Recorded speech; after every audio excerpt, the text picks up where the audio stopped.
Pour nous qui sommes donc dorénavant équipés de cet amour, qui nous donne de renoncer à nous-mêmes et aller avec zèle annoncer cette bonne nouvelle de l'amour de Dieu. Ne craignons plus pour nos vies, régnant nos intérêts personnels, mais cherchant coûte que coûte l'intérêt de Dieu pour le réveil des nations.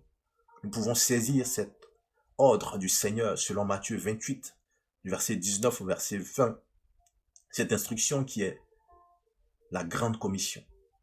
Allez et faites de toutes les nations des disciples.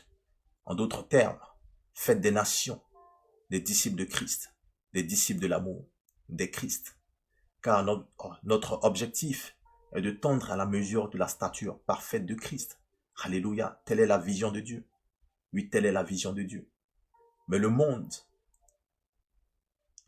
par Satan, est encore passé par là pour nous donner une autre vision, pour donner une autre vision à l'Église, qui est d'être des chrétiens, donc des petits Christ, surtout d'en rester.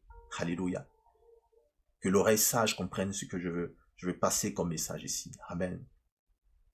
Alors, ce qu'il faut savoir, c'est que le mot nation, dans le verset 19, est en fait le mot goyim en hébreu, et surtout le mot ethnos en grec, qui en plus de faire allusion aux nations païennes, aux gentils, fait aussi allusion aux institutions, aux organisations, à ce qu'on va appeler des nations sans frontières. En fait, le mot ethnie sort de cette même racine ethnos. Et l'ethnie fait référence à tout groupe, toute organisation ou association de personnes ou de peuples ayant la même langue, la même tradition, la même culture. Hors du mot culture, nous avons culte, qui dit culte, dit Dieu, car le culte est apporté à un Dieu ou une divinité. Donc finalement, des personnes adorant le même Dieu. Aussi, des personnes ayant la même vision, le même type ou secteur d'activité sociale, économique, même politique. En somme, des personnes ayant les mêmes réalités spirituelles et naturelles. Amen. Nous pouvons donc citer comme nation les familles, les clans, les tribus, aussi la nation des scientifiques, la nation de la médecine ou des médecins, la nation de la technologie, la nation de la politique, de l'administration publique d'État, du sport, de la musique, des arts en général, etc. Car chacune de ces entités ayant leur propre mode de fonctionnement, leur propre langage, leur propre code, leur propre procédure, etc. Alléluia.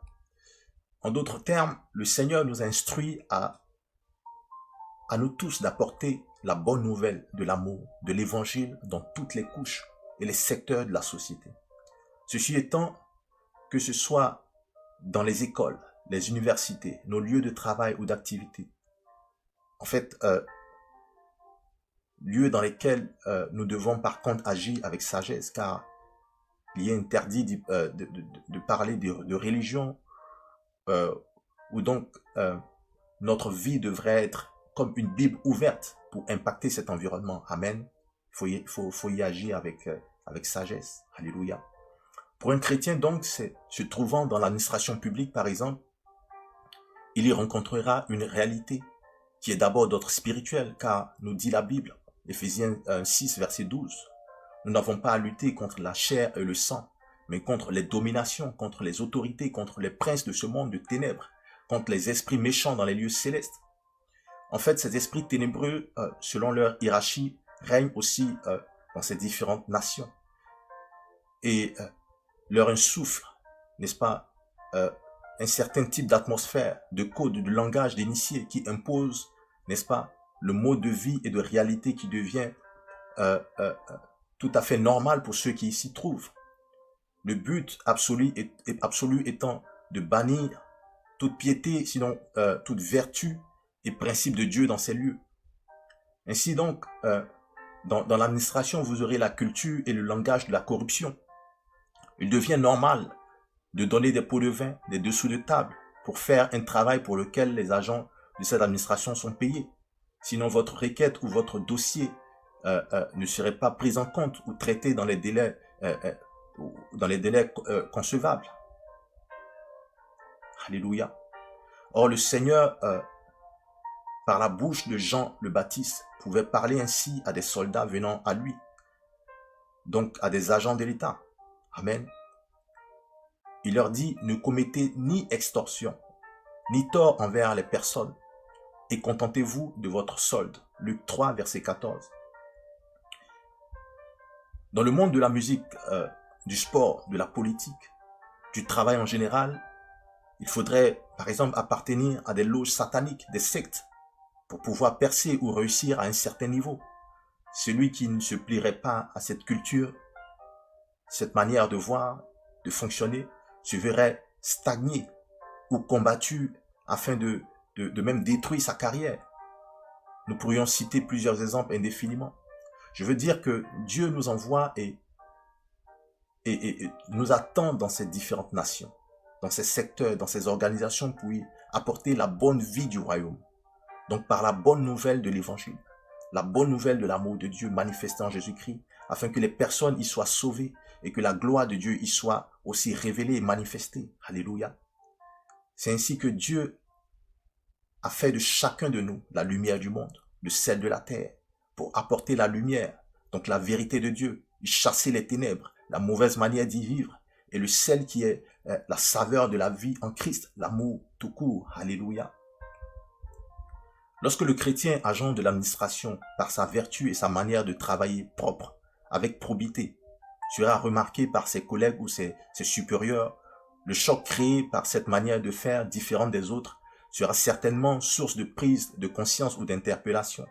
Il sera dans la majorité des cas combattu, mais sa persévérance et l'amour pour son Dieu feront la différence.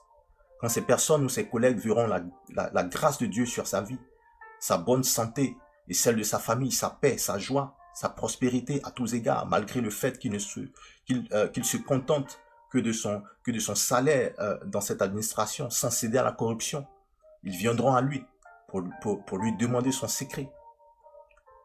Oui, le chrétien homme d'affaires n'ayant pas, par exemple, recours aux moyens mystiques, magiques, démoniaques ou de sorcellerie pour prospérer dans ses affaires, moyens tout à fait normaux dans ce monde des affaires, ceux qui pratiquent ces choses, et même souvent où il leur est demandé des membres de leur propre famille, enfants, épouses, mères, pères, etc. Oui, comme sacrifice pour prospérer. Mon Dieu, quelle misère, quelle misère. Donc cela, réalisant que ce chrétien ne fréquentant pas ces endroits de lieux occultes, de charlatans comme eux, ou du fait que malgré tous les sorts qui lui ont été lancés sans succès, dans la rivalité à gagner des marchés au détriment de l'autre, viendront à lui pour lui demander le secret de sa réussite, de sa prospérité, de sa protection. Alors, il leur parlera de Jésus. Il leur apportera donc la lumière qui leur donne de sortir des ténèbres. Il leur proposera l'amour de Dieu, l'amour agapé qui les déchargera de son fardeau. Dans toutes ces multiplications de sacrifices, de rituels à renouveler périodiquement. Il leur apportera la saveur de la vie de Christ, libérés du péché et de la mort, et de faire d'eux aussi dorénavant des disciples de l'amour de Dieu, ayant la vie de Dieu en eux à partager à leur famille, à d'autres personnes encore dans les ténèbres. Alléluia. Telle est notre vie de disciples, étant pour toutes les nations la Bible ouverte, ou la parole de vie révélée à ces nations par notre vertu et notre piété en Christ Jésus. Alléluia. 2 Corinthiens 5, verset 20. Nous faisons donc les fonctions d'ambassadeurs pour Christ, comme si Dieu exhortait par nous. Nous vous en supplions au nom de Christ. Soyez réconciliés avec Dieu. Alléluia. L'ordre du Seigneur Jésus, à faire de toutes les nations des disciples, appelé la grande commission pour tous, ne révèle donc pas uniquement, ne relève pas, ne relève pas uniquement seulement des 4 ou 5 ministères selon la compréhension de chacun. Amen. Ou encore exclusivement au ministère de l'évangéliste, puisqu'on parle d'évangélisation. Amen. Réalisez avec moi qu'il serait impossible pour ces apôtres, ces prophètes, ces évangélistes, ces pasteurs et docteurs, absents dans toutes ces nations, dans tous ces endroits, comme nous l'avons compris tout à l'heure, d'y démontrer au quotidien la vie de Christ, son amour, sa sagesse et sa toute-puissance à toutes ces personnes ne connaissant pas Dieu. Dieu a donc besoin de toi, enfant, dans ton école. Dieu a besoin de toi, jeune, dans ton collège, ton lycée, ton université, ton centre de loisirs et de sport. Toi, femme, homme, Dieu a besoin de toi dans ton lieu de travail, ton lieu d'activité, dans ta famille, ta maison, ta région, ton village, etc. Alléluia. En vérité, Éphésiens 4, du verset 11 au verset 15, nous révèle juste que ces ministères, donc parlant des apôtres, des pasteurs et autres, sont pour enseigner, affermir, faire croître et perfectionner les chrétiens à tendre parfaitement à l'image de Christ, à des disciples accomplis, donc les disciples de l'amour de Christ, afin qu'ils soient bien équipés dans leur mission à faire connaître l'évangile, la vie et l'amour de Christ dans leurs différentes nations, comme on a pu l'expliquer tout à l'heure. Alléluia. Chaque chrétien a donc ce ministère d'œuvre à répandre la connaissance, la vie et l'amour de Christ partout où il se trouve. Alléluia.